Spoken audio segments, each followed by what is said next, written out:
Castor oil penetrates deeper than any other oil, and wherever it penetrates it can break up lumps, bumps, adhesions, so great for cysts in the breast, for breast cancer, great for irritable bowel, great for constipation. It's very good at breaking up stones in the gallbladder, kidney stones, bone spurs. Castor oil is great at going deeper into the body than other oils, making it very good at breaking up different internal blockages.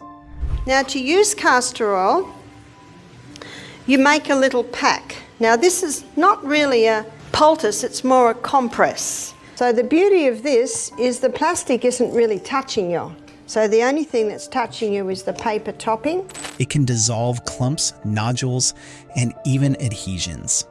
This is especially helpful for conditions like breast cysts and breast cancer. It's also highly recommended for soothing irritable bowels and is excellent for relieving constipation. And the plastic is really just to protect your clothes and stop oil going everywhere, which you don't want. Castor oil is very thick and it takes a little while to soak in. Dr. Barbara O'Neill believes strongly in using food as medicine to fight illnesses, helping people avoid hospital visits. She supports a holistic and natural approach to health and has many success stories from people who followed her advice. Today, she will share how everyday foods can be turned into remedies to address common health issues. So I say to people, when you're using castor oil, pour it in and don't touch it for about half an hour, and that will soak in. Castor oil is very versatile and can be used as a compress. Dr. Barbara suggests pouring a small amount of oil onto a napkin or towel. To avoid a mess, it's a good idea to line the side of the napkin that doesn't touch the skin with a plastic bag. This way, the oil won't stain your clothes. You can place the oil-soaked compress on the problem area and secure it with a cloth or bandage. The plastic doesn't touch your skin. It just protects your clothes from oil stains. Now that's a really good area to put on the abdomen. Now if castor oil is applied to the abdomen, it will heal any problems in the abdomen. So what have we got in abdomen? For a woman, there's the uterus. So that will penetrate and break up fibroids in the uterus. Castor oil is thick and takes time to absorb into the skin. Dr. Barbara recommends leaving it on for about 30 minutes to allow for full absorption. This method is very effective when used on the abdomen. For women, applying castor oil to the abdomen can help dissolve fibroids in the uterus and cysts on the ovaries. It can also soften the colon in cases of constipation or help restore it in instances of severe diarrhea. Penetrate and break up cysts on the ovaries. That will penetrate and soften the colon if the person has constipation. That will penetrate into the colon and heal the colon if the person has bad diarrhea. The castor oil will go in and it will penetrate very, very deep. The oil's ability to deeply penetrate allows it to heal the colon effectively. Now the potato is a drawer, but the potato is very gentle. There are areas in the body you would not put onion, and you would not put ginger, and you would not put garlic, but the gentle potato. So where are those areas? In the tender parts of the body. When you put a potato on your skin, it sinks in deep, cleansing and healing the area beneath. The potato acts like a sponge, but it's much gentler than other remedies. For example, there are places on your body where you'd never use strong ingredients like onions, ginger, or garlic because they're too harsh. But a potato? It's soft and soothing, perfect for sensitive spots. Came out all by itself. Okay, so you just kind of squeeze a little bit and it sticks to itself. And then you can trim off anything extra you have. And then the potato poultice you can just leave overnight and then just keep doing the poultice. You don't want to be digging into wounds and digging into things, because you can use food and herbs and different things to naturally bring out things. Think about the delicate parts of your body, like your eyes. If your eyes are sore or inflamed, maybe from something like conjunctivitis, or if you've sprained your ankle, Placing a grated potato on these areas can be very soothing. The potato's natural coolness helps calm any inflammation. Its skin contains phosphorus and potassium, which the body can absorb easily. Plus, its alkaline nature helps neutralize acidic conditions in the skin, cooling it down and helping to reduce swelling. You don't have to be digging in with a needle, digging in with dirty, tweezers. You can end up with a bigger infection for doing that. So I just trim off this little extra bit or whatever. And this is a lot less invasive, especially for little kids. Especially little kids, if adults want to dig in themselves, that's one thing. It's hard to pin down a little kid. And kids think these little things are fun. So there you go. That could be used for a splinter, or even if you had like an oozing or kind of like a pussing sore or something like that. You could do this on the arm. You could do it on, like I said, if you had a wound. Actually, I'll show you an example of the wound. But this isn't the worst part. Sometimes, using strong remedies can make things worse instead of better. That's why potatoes are a great option. They're gentle and effective. Using a grated potato as a remedy is simple but effective. To do this, grate the potato and wrap the shreds in a piece of plastic or leather. This creates a barrier that lets the potato do its work without making a mess. This method harnesses the natural healing properties of potatoes, turning a common kitchen staple into a powerful tool for physical relief. 2 cups of frozen pineapple chunks, which are loaded with enzymes and antioxidants, 1 banana that's high in potassium and will help to make this smoothie creamy, and the grated turmeric and ginger. Then blend that until it's nice and smooth.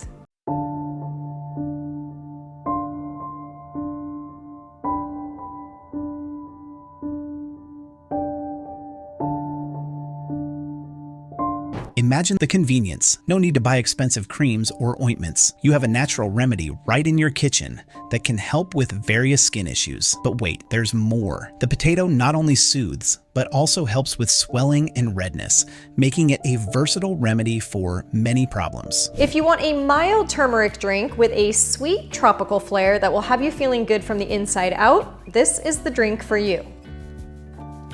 For an anti-inflammatory smoothie that doesn't include turmeric, but is still loaded with nutrients and antioxidants, I've got this luscious blueberry smoothie. First, take a cloth and place it on a sheet of plastic. This will create a protective layer. Next, grate a potato onto the cloth, but don't use too much. Fold the cloth over the grated potato to make a bundle. Put this bundle on the affected area with the plastic sheet between the cloth and your skin. Make sure there's not too much plastic, as it can be uncomfortable. Use a bandage to hold everything in place. Add 2 cups of coconut water to your blender, along with 2 cups of frozen blueberries, 1 frozen banana, half a cup of yogurt or kefir for beneficial probiotics, and you can use dairy-free as well. This setup is great for reducing swelling. You can leave it on overnight or just for a few hours, depending on how bad the swelling is. Potatoes are good for reducing inflammation, so this method works well for a sprained ankle or an ingrown toenail. So your eyes, it's very calming and cooling for inflamed eyes, conjunctivitis, sprained ankle. The grated potato is very cooling, so if you've got an inflamed red area, the potato, because it's high in phosphorus and potassium, the skin absorbs that. Next, let's talk about ginger. This root is very useful and can be used both inside and outside the body. When you eat ginger, it helps reduce inflammation and can also help with nausea. If you have digestive problems or external inflammation, ginger can be a natural remedy to help ease the symptoms and support healing. Now we're going to have a look at ginger. Ginger can be used internally and ginger can be used externally. Internally, it's an anti-inflammatory, but it's probably mostly known for its anti-nausea effect. Don't forget, these are simple yet effective remedies you can try at home. Now the easiest way I think to have this is to grate it. So you grate it on that little grater, and you'll grate about a teaspoon, and you put it in a little teapot and pour boiling water on it, and let it sit probably 10 minutes. Now that might be too strong for you. If it's too strong, you just water it down a little bit. If someone's very cold, maybe they've been caught out in the cold or something and It's very hard to warm them up. Give them a cup of... The easiest way I've found to make this is by grating it. Use a small grater and grate about a teaspoon of ginger. Put this into a small teapot and pour boiling water over it. Let it steep for about 10 minutes. If the tea is too strong, you can add more water to dilute it. This is especially good for warming up when you feel very cold, like after being outside in chilly weather. A cup of this hot ginger tea can really warm you up and is also good for nausea. Avoid white bread, white flour, and gluten, and replace by gluten-free flour like almond flour, oat flour, brown rice, corn flour, tapioca, or cassava flour. You'll also see ginger used in the flu bomb recipe, showing how effective it is. But ginger isn't just for drinking. You can use it on your skin too. For this, grate the ginger finely. Then, wrap the grated ginger in a light cloth or towel and put it inside a plastic bag to keep it from leaking. Place this ginger pack on the sore area of your body.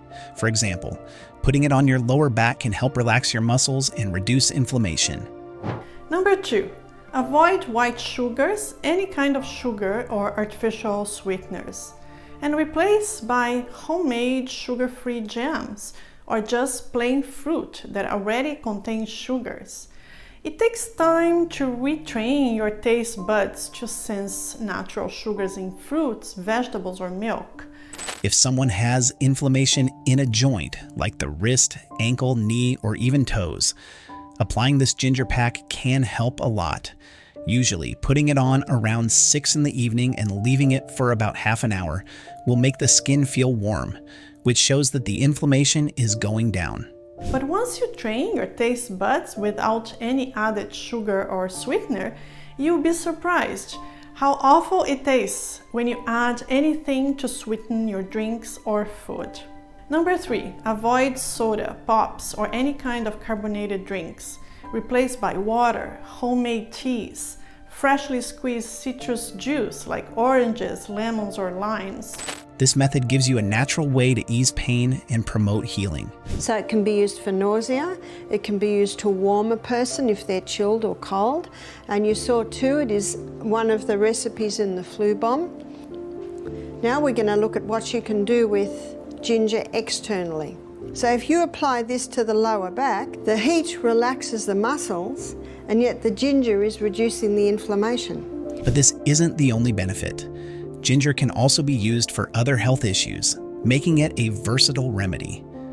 Now, if someone has an inflamed joint, say a wrist or an ankle or a knee or toes, we apply the ginger poultice maybe about 6 o'clock in the evening. And within half an hour, if there's inflammation in there, the skin gets very hot. At bedtime, many people find warmth comforting, especially those with conditions like gout or arthritis. The gentle heat can be very soothing, especially for a sore lower back. Using warmth to ease discomfort has been known for a long time. It's a simple yet effective way to help those in pain. And then the person has the choice when they're going to bed. Is that heat all right? Because if it's too hot, they can just take it off. But if it feels good to them, they can go to sleep. But when people have gout or arthritis, the heat is usually very, very nice. Besides the benefits of heat, some home remedies use everyday ingredients like onions to treat different ailments. Onions are known for their healing properties and are particularly good for treating earaches and boils. And the first one I'm going to look at is the onion. And the cooked onion, in my knowledge, is used for 2 main reasons. One is for an earache. To use onions for healing, you can either steam or dry bake them. This helps keep their beneficial properties. Boiling onions is less effective because it causes the good stuff to leach into the water. The other place that you can use a cooked onion is on a boil. Now you either steam it or dry bake it, because if you boil it, some of the healing properties in the onion will go into the water. When it's soft, you cut it in half, and what you can do is you can squeeze it, squeeze some of the juice from the steamed onion. It'll be boiling. Dr. Barbara suggests using steamed onions for earaches. To make this remedy, steam the onion, then cut it in half and squeeze out the juice while it's still hot. After letting the juice cool a bit, you can apply it directly to the ear. This is known to bring a lot of relief. To keep the soothing warmth, you can wrap the onion in a napkin and apply it to the painful area, making sure it's not too hot to avoid burns. Keep the poultice warm for as long as possible to get the most benefit. And when it hits the spoon, it'll cool a little, and then you can put that into the ear, and that can bring a bit of relief. And then you will put a little sheet of plastic over that, which will keep the warmth in. And then you could bandage it on the ear. As long as you can keep it warm, you can keep it there. If it starts to get cold, then the ear will ache. The onion will just reduce the inflammation. Do you believe in the healing power of natural remedies like onions? Leave your thoughts in the comments, like, and subscribe for more intriguing health insights.